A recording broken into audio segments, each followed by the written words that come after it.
is the 35th episode of CloudFocus Weekly for the second week of March 2011. This episode is titled March Browser Madness. It almost rolled right off the tongue, but didn't. Not really. CloudFocus Weekly is sponsored by Arkus, your cloud computing experts.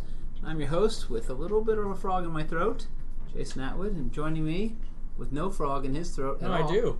It's Justin. Justin, you have a frog in your throat? A bit. Must be the weather. Does that mean like a cold? Yeah, Is that what you're trying to say? A little. Ooh, that must sound good in the headphones. It probably does. Yeah, I've got a little cold myself. I'm drinking some green tea right now to get me through the pod. I'm drinking some brown coffee to get that won't help very much. me through the afternoon. That won't help very much. Alrighty, so we have an agenda today. We do. Talk about your blog post about setting knowledge free. Knowledge free with solutions is actually an interesting one. Thank you. Not that the others aren't that interesting. They're all interesting. This one's just particularly interesting. Particularly interesting. So if they're all 10s, this is like a 10.1. It's an 11. Mine go to 11. Yours go to 11. We'll talk a little about CloudForce. We have a reaction to it. It's sort of newer, bigger, better than it was before. And then there's two bits of news. Apple has a lot of releases. There's iPad 2 coming tomorrow. We talk a little bit about that. But we'll spin it towards the clouds, because that's what we do. We'll do it. They have some things I think they threw in as kind of like, hey, under the weather or under the wire news that I think are actually bigger announcements than a lot of the other stuff that's going on. And we will talk about that, so stick in and around for that. And then we have some browser news, because the browser war is on like a mofo. All right, so let's kick it off with your blog post. What was your blog post, and why should anybody out there read it? Everyone should read it because it's awesome. It's titled Setting Knowledge Free Using Solutions. So this is in the context of Salesforce.com.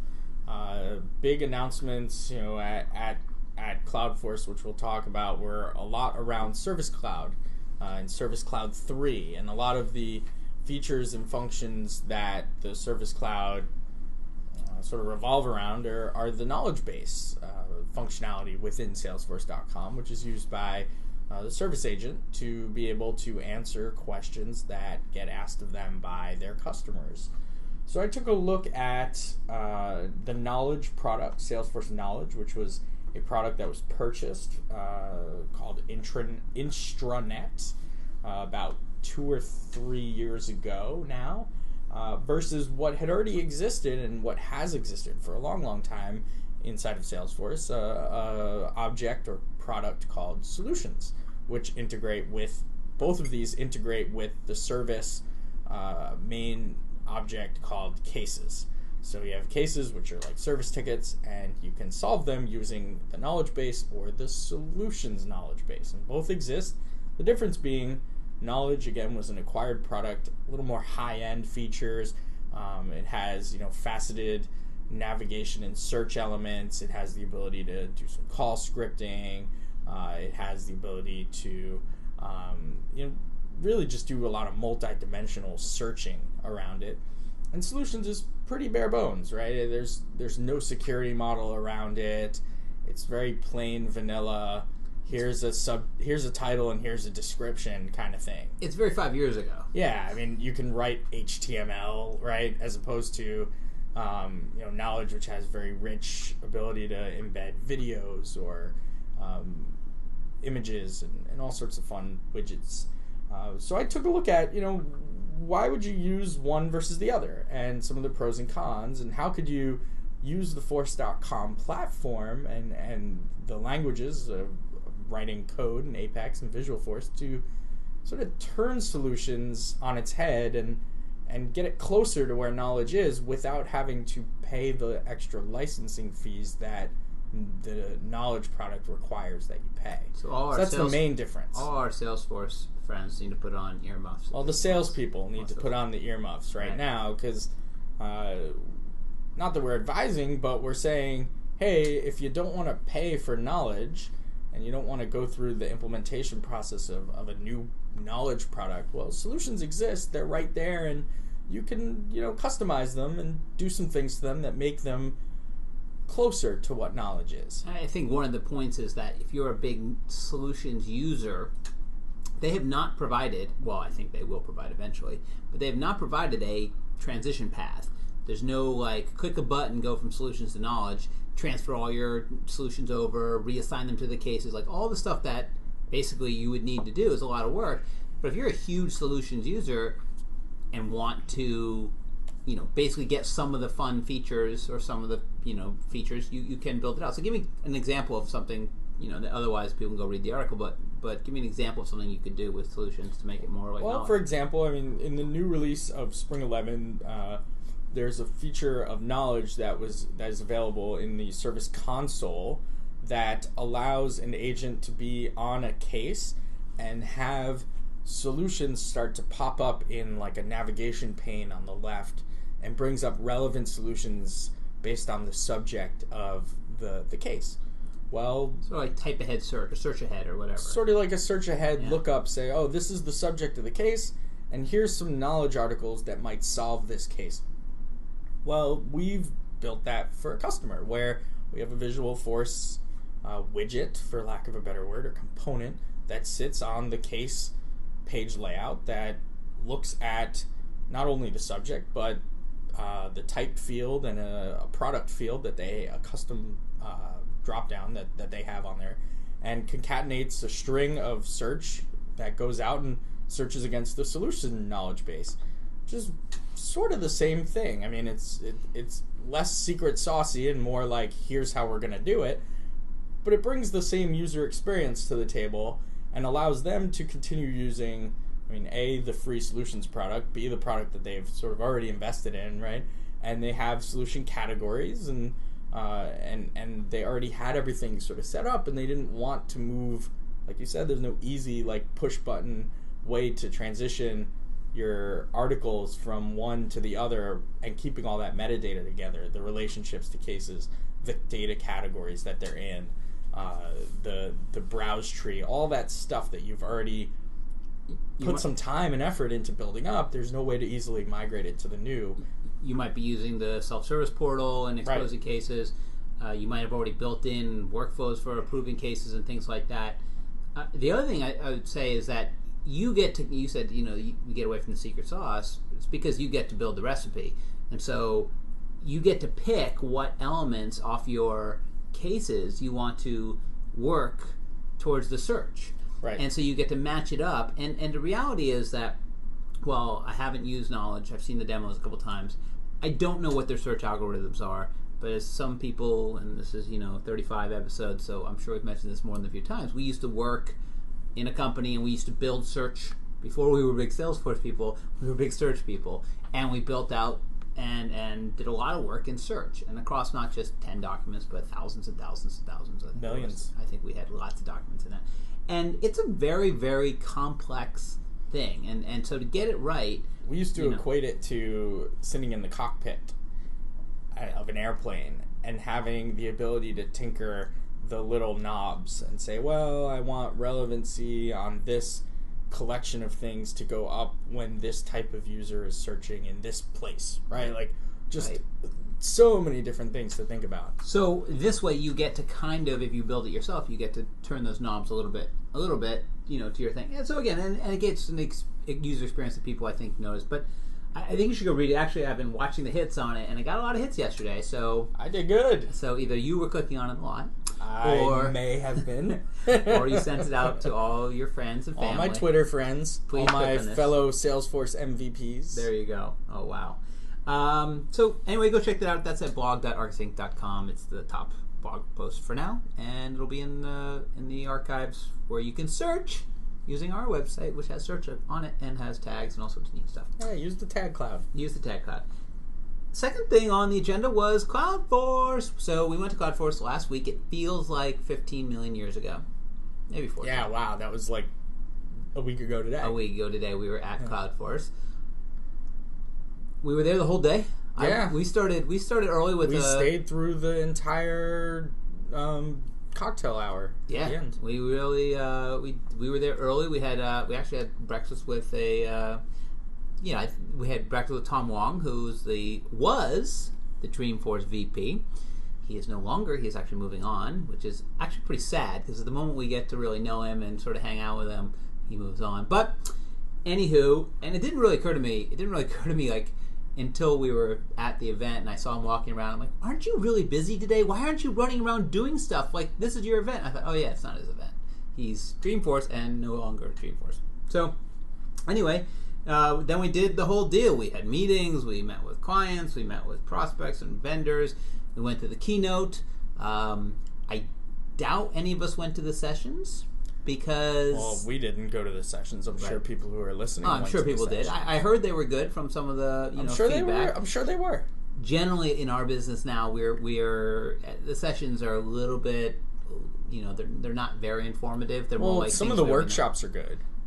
Yes, they are, but we're more trying to find out other stuff and really connect with other people. So, what were your thoughts? Let's talk about the keynote, I guess. I mean, nothing really new. Well, one fairly new thing. I was going to say one new thing that he launched, but mostly it was, why the cloud. He makes the jokes. Mark does his spiel. They get up people, customers. But the new thing they released was Service Cloud 3, which is the third Service Cloud. 3, not the second Service Cloud. Which a lot of people still not even on the first one. I don't even know where second is. Second one just sort of came and went. It's interesting, since they don't really do versions of Salesforce other than the releases 3 times a year, then they have this other cloud technology versioning. So there's you're on Service Cloud 3, but you're on Spring 11. So Service Cloud 3 was all about social networks. Yeah. All about the integrations with Twitter, all about the integrations with Facebook, all about trying to get to your customers where they are, supposedly, right? So it's all about, having a Facebook page and allowing your service agents to interact with customers who might be on your Facebook page and post something on your Facebook page, and you can sort of see that within Salesforce and be able to interact within a case or right within a conversation and answer back and have it post back to Facebook. Very cool. Same thing with Twitter, which is sort of the same product that already exists, the Twitter for Salesforce. It's the third version, which is already on 3. Maybe that's what knocked the Service Cloud to 3. Maybe, and some other knowledge-based enhancements. They showed off.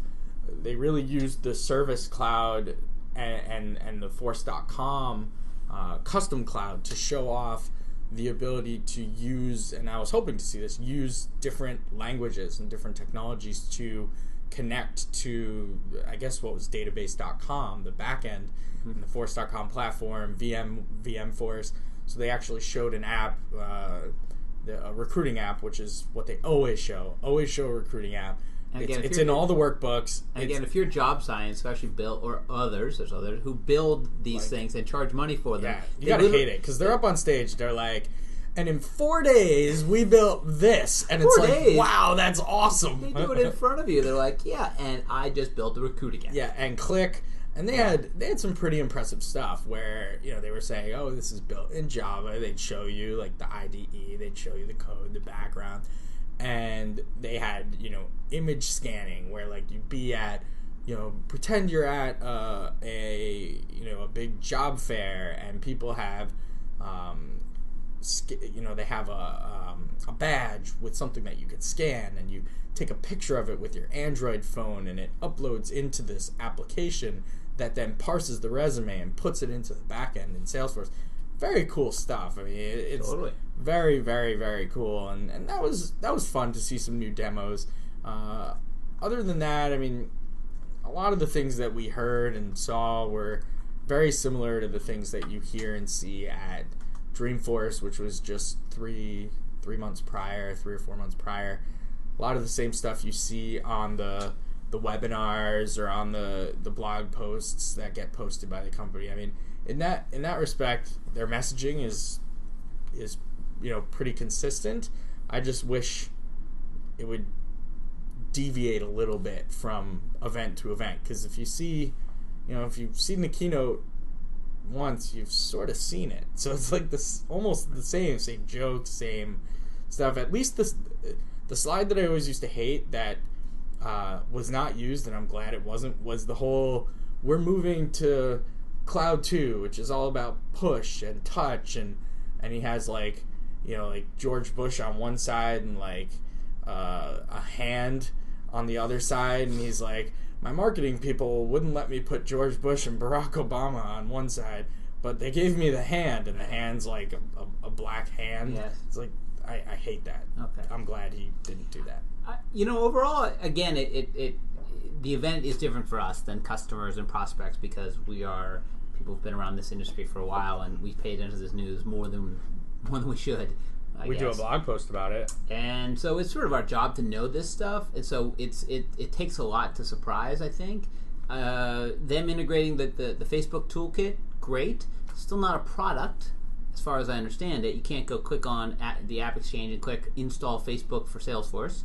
I'm hoping that's coming. I'm sure that the guys from Force.com Labs, who I know listen, I'm sure they're working on something like that, very much like Twitter. There must be some sort of legality thing that's stopping them from releasing it. That's all I can say, because they've had that integration piece, the toolkit, for a while. They just released another version of it. But anyway, I thought the impressive thing was, I liked the video. They did the iPhone chat video integration, like, call right from that a was ticket. Pretty cool. So that was pretty cool. I'm talking to you, and I click a button, and it calls you. It FaceTimes you, and I'm looking at you at FaceTime, and I can help you as a customer service rep in real FaceTime, in FaceTime, and then like say, oh no, turn it around so I can see. Okay, I can see that. No, plug that there. That's pretty cool stuff. I like that. The reality is that so many service centers are so far behind that. Like chat. Well, that's sort of the joke of it, is that like it's Service Cloud 3 when people are on like Service Cloud -1. Right. So it's kind of like I deal with a lot of service organizations, I have a lot of cards and bank accounts, and so I spend a lot of time calling these places, and I will notice that it's like, if they log it, if they give me the ability to log a case online and they respond within X period of time, and they actually solve my case, I'm like, you guys are great. Like that's so true. My expectation level is so low at this point. I hate it when they say you cannot send in an email here, or there's no place to log a case, or there's all sorts of other ways. But anyway, so overall, what do you think of the event? I mean, did you see anything else that you were surprised by, or is huge comparatively to years past? It was a lot bigger. I mean, the one thing I enjoyed was on the expo floor, being able to go and actually, the Service Cloud 3 thing was for me like the big thing, and I wanted to learn a little bit more about like the ins and outs of what it looked like, and I got to actually talk to somebody, and he walked me through. I was really interested in the Facebook piece of it, so he walked me through it, showed it to me. It's essentially the same thing as the Twitter thing. It's just going to be an upgrade to that. But it doesn't exist as an installable package yet. Not yet. How he explained it was that, and he put Safe Harbor on top of it. So Safe Harbor. Does he have a T-shirt? He didn't have an Arkus Safe Harbor T-shirt. I would send him one if he mentioned it.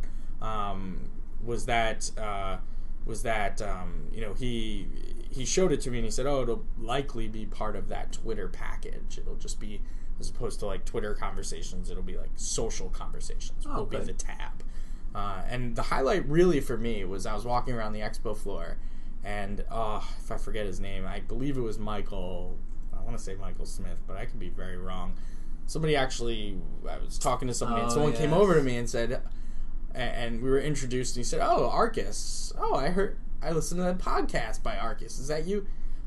Oh, your name's Justin. Is that you, Justin?" And I was like, "That's me." I felt so good about myself. So someone like recognized me from, like, not from speaking at Dreamforce, not from like some Twitter, MVP. Or not from being a Salesforce MVP, not from being part of the community, but from this very podcast. Not for you mentioning Google Wave all the time. Ooh, not even from that. Okay. Not even from mentioning Google Wave, which looks great on my brand new 15-inch MacBook Pro. Yes. Which segues us into, well, I wanted to drop one little... I missed the segue. One little boom, which was that we are going to be talking about, we'll be at Dreamforce. So Arkus... Of course we'll be there. Of course we'll be back. We're going to be exhibitors. We're going to be exhibitors at Dreamforce. We just signed up. And so... We're going to have a big podcast thing. Yeah, we're going to do a lot of podcasts. Last year we did the contest, we did the online thing, we did the Dreamforce now we'll have portal. Somewhere for people to come and get their stuff. And so it'll be That's the driving force behind it. Yes, it is. It's just a place for you to come pick up Give a out t-shirt. t-shirts. Yes.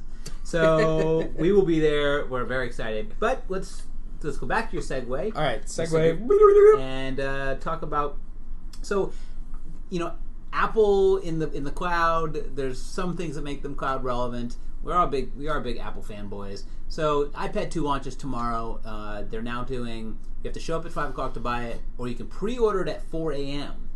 So I'm almost thinking. So what? You could wake up at 4 a.m. and order it online, and then it'll be shipped same day. Well, it'll probably ship within a day or two. You'll get it Monday or Tuesday. You don't want that. You want it that minute. I don't. I think I want to. I know you. I'm saving my line sitting for the iPhone. I know you. Because I've done the iPhone line sitting since it came out, and it feels like that's my thing. I'm not sure the iPad is a line sitting deal. There's nothing in this that's. I mean, I want the new iPad. I can't wait. I will hold it. I'll bring it in here. I'll make you want to buy it, and you'll go buy it. But I'm saying, like, there's nothing that's like, oh, if I don't get it on Tuesday, on Monday I'll die. Oh no. Anyway, so but that was sort of and they released 4.3 for iPad, iPhone, which I've updated a lot. Couple cool things like hotspot. So now your iPhone works like a tethering hotspot. That's pretty sweet. Does it connect to the iPad? Haven't tested. I think it tests anything. There's no limitations on it. That's great. It's awesome.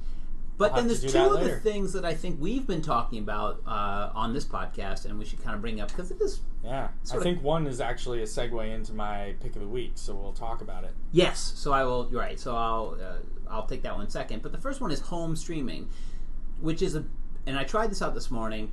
It allows you to sort of you go in now 4.3 on your iPhone, iPad Touch. You can. If you have a computer with an iTunes library and you're using the home sharing ability, which is you put in your .Mac username and password, you can then, when you're looking on your iPad at movies, TV, whatever, there's another tab that says shared. You click shared, and then up comes one of these libraries. And you can have multiples, but I saw my library. I click on it, and then it failed the first time. And I clicked on it the second time, and then it said reading. I do happen to have a large catalog of over 700-800 movies, and so it took a while. Maniac. Yeah, and I have TV show. I have too much stuff. That's why I have the Drobo. So and then it pops up, and then I was able to start movies, and they're streaming directly from my.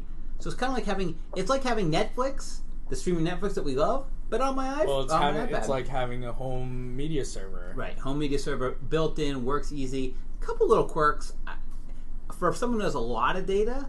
Like I do, even I think if you had 100 movies, it shows you in this panel. There's no genre search. There's no anything. It's just like movies, and then it gives you the thumbnails, right? But there's no way to like go to A, B, C. There's no categorization, so it's just like starts at A and goes down. Now with 800 movies, like to me to get down, I wanted to test Toy Story 3 because I have it in HD and I wanted to see how it streamed HD. So I'm like scroll. Got to work out. Scroll. Wait, I'm at T. Scroll back. Up D. Scroll. It was so I have a Drobo as well, and that's where all my iTunes media files. How many of store. your purchases were recommended to you by me? Oh, a lot. So I think that's one of them, including the 15-inch MacBook Pro. I was going to get the 13, and I'm very glad I got the 15. So I have my. I'm not an MVP, but I know a lot about Macs. Just saying. Yeah. But so I do still actually need my laptop to be connected to this Drobo, so I can then get to it from another device. It'd be great if, like, I don't know, my Drobo could just sit there. It could throw a Mac Mini on it. Oh, maybe I'll use my old laptop to just sit there and be the media server. I was thinking about that today. I was thinking about should I put a Mac Mini on it now? To have it constant. I use the Drobo for more things than just that. I have like a 6-year-old iMac. I might just keep to be the media server. And you said the browser doesn't work on it. Nothing works. The monitor doesn't even really work. It's got like 10 lines on it. Who cares? It's just a media server. I might keep that just for that. Anyway, purpose. That's interesting. And then I think the last piece again, the idea of turning your home into your own home media, really cool. You should give it a try.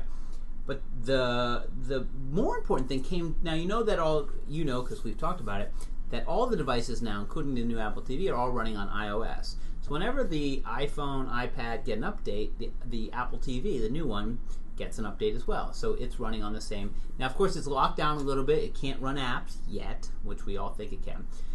But now you can actually send all video and things to it. So you can be watching things on we don't know which apps are going to allow for this, but basically watching something on your iPad and then send that video to your Apple TV. Larry actually called in today, said he found an app for the iPad. I forgot the name of it. Maybe I'll make it my pick next week. That you can go in and pick music videos, build like a music video playlist, and then stream them. So he's like, I basically created like my own MTV station and then streaming it to my TV. That's from cool. my iPad. So that's cool. But then the other thing that came across in the update were I had never even heard of. We've mentioned it once, but I have not heard. In like a survey they sent out, but I've not heard anything about. No rumor about. Which is that you're allowed to sign up for NBA and NBA. So Major League Baseball. You just said the same two things. NBA. NBA and MLB. MLB. Sorry, I have it written down. You only like football. Let me take care of the other sports. So you can sign up for their season passes and allows you to stream live games. Yep. This, I think, is, out of all the announcements, this is the one that's like, whoa. They just took a huge shot at cable companies because, again, what do we always say? If I had my druthers, I'd spend my $170 a month or whatever crazy amount of money I spend for cable. Give me the pipe, make it thicker, and then let me subscribe to a couple services. All of a sudden, on your Apple TV, you can subscribe to MLB and NBA. Yep. And when's NFL coming? Can't wait. So can't wait for that. Can't wait. Bart Scott, trademark. So that's the Apple announcements. And the last thing, again, for those of us in the computer world, two big announcements in the browser world. Both Google and Firefox from Mozilla have released sort of their next version. Google is Google Chrome 10. I don't know how they got the 10 when they've only been out for like 2 years, which is interesting because if you have auto updating turned on, you never even notice it. It just kind of happens. When you reboot, there's a new version, which is nice because it literally just keeps updating in the background. Firefox, you got to download Firefox 4. Both are lickety fast. I've been playing with both. 10 just as good as it always is. It's faster. It's great. It has sandboxing now. It can sandboxes Flash videos, so if they crash, it won't crash the whole thing. That's good. And then Firefox is, I guess it's much lighter than it used to be. It starts much faster. I love Firefox because of all the extensions. You can add a ton of extensions in. I use it for web stuff. But I think that's, it's nice news for those because really the cloud is nothing without a browser. And now that we have, IE9 I think is coming in a couple months. Safari 5 has been out. It's really fast. And now you notice that all the browsers are focusing on JavaScript. JavaScript. That's where they're putting all their time and energy. They got their they got their Nitro engine, which is Safari. And Nitro. It sounds like a car. Chrome has got I think it's called their V8 engine or something. It does sound like a car. Yeah. But they're all about rendering JavaScript. JavaScript. Chrome launched, like its initial launch, when they launched with like a comic book? Yeah. That was the coolest thing ever. Yeah. I remember reading I remember the going comic through book. the whole thing. Yeah. So, speaking of reading comic books and picking comic books, why don't... Is that what we were speaking about? Yeah, we were. You fell asleep there for a second. I knocked out. Let's do our CloudFocus app pick of the week. Let's do it. So why don't you kick it off? Sure. We actually already mentioned mine. I was going to do a mobile app, and then when I saw our agenda on the wave, I saw that we were going to be talking about the new Apple announcement. So I'm picking the NBA Game Time Mobile, which I've been using all season long. Really? Yep. On my iPhone. iPad? iPhone. No iPad version? It has an iPad version, but I haven't been using it on my iPad. I've been using it on the iPhone. Really? You want to watch games on that little I haven't been screen? watching the games. That's the thing. This is just... So I just have the free app. It's a free app. Oh, okay. And it has an in-app purchase that... It's not really an in-app purchase. It's more like you subscribe to the NBA package, right, and then like log into it through the mobile app, and then that allows you to listen to the game live and watch the game live. Probably over unless Wi-Fi only. No, 3G and Wi-Fi. Oh. Unless you're in the market where the game is on TV. For example, we're in New York. We couldn't watch Knick games. So, like everybody else, because no one's going to watch Knick games. Just kidding. Sorry. If we were in California, we'd be able to watch Knick games, but maybe not Golden State Warriors games or something like that, right? So it keeps that in-market thing cool blackout, but it's $25 for the subscription to watch the games. I think it's full season. Full season? $25. It's not bad. It's way cheaper than the on television version, which I actually have, which I sort of feel gypped because I have the NBA package through my cable company. It's like $150 or $160 for the season. You get every game, but you don't get the online with it. It's sort of like disconnected. It's not through the same thing. I sort of felt gypped about, which is why I didn't buy the online one. But yeah, NBA Game Time Mobile, very good for even just following a game as it's going. You know, if you want to just follow the play-by-play, you could just see the play-by-play, the score updates in real time, all that stuff, in-game alerts if you want. You could have push alerts come to you. Very good. Very cool. Cool. And you said free, but then free app, but the service, if you want the live streaming audio and video, is like $25 a year. I mean, if this is not just making some cable company people like I said, I have the $160 a year cable thing. Next year, because I have Apple TV, I will be doing the $25, and that's that. Right. I don't want to spend $160 and be tied to my television when I can spend $25 and not be tied to my television. Right. And or if I want it, I can have it on my television. Right. No, I think it's the way to go. If people want to watch wherever they want to watch it where they want to watch it. So mine is also about ours was, since this is the title of the basketball themed. Yeah, March Browser Madness. I'm going to pick. So I had one pick already ready to go, which I was excited about. Maybe I'll leave it in the basket here. But Force.com Labs launched something they've been talking about for a bit.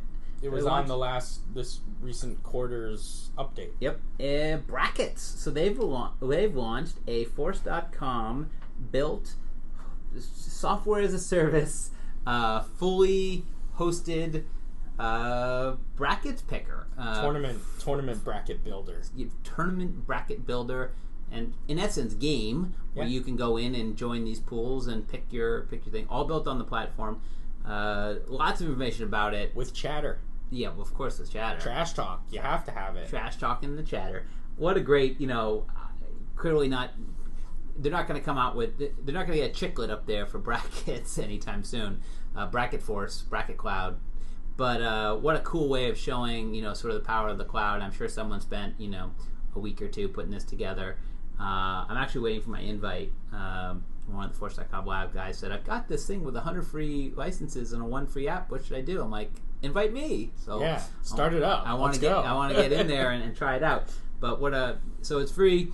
Try it out. I think if nothing else, it's a great show of, when people talk about, Salesforce, it's CRM, it only does this, this, and this. You go, yeah, and it can do brackets. It can do tournament brackets. So it just shows you how diverse it can be. So that's it. That wraps up the CloudFocus app pick of the week. Rolls right off the tongue. For the rest of this stuff, if you want to follow the blog, go to blog.arkusinc.com. Subscribe by RSS.